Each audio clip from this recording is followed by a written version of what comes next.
Hey guys, it's Kimmy, and this is sort of an unofficial vlog, I guess, but I got a very good question from one of my girlfriends this morning, and I thought I would take the opportunity to answer it this way. As many of you know, I was very severely sexually abused at a certain point growing up from ages 3 to 6, and that's affected my view on men and sex.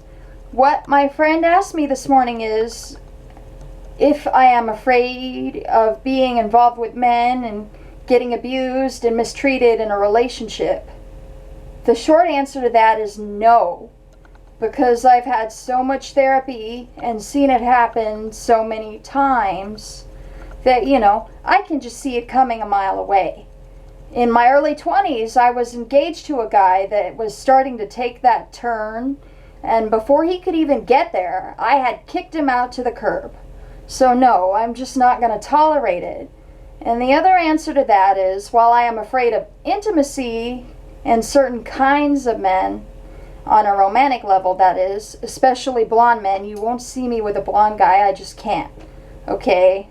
My rapist was blonde, so you're never gonna see that.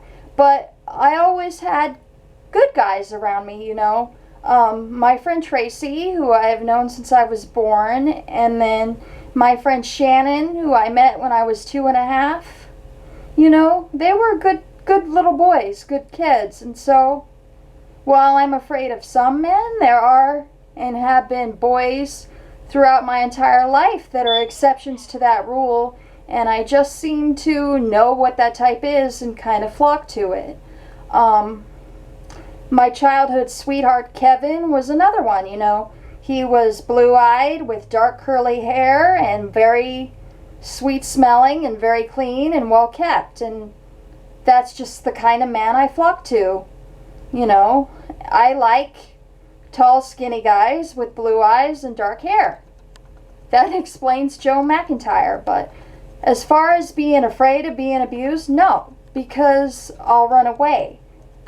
I'll put certain safeguards in before I become that serious with a man. One of them is having enough money to leave if I have to. I just will. I'm always going to have a sense of who I am and a sense of autonomy and power. That's one thing I did get from therapy after everything happened, was knowing that I had the power to leave.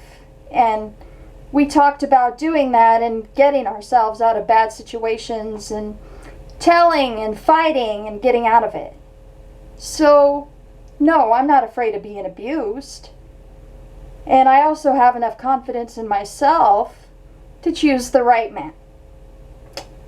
And so I hope that answers your question.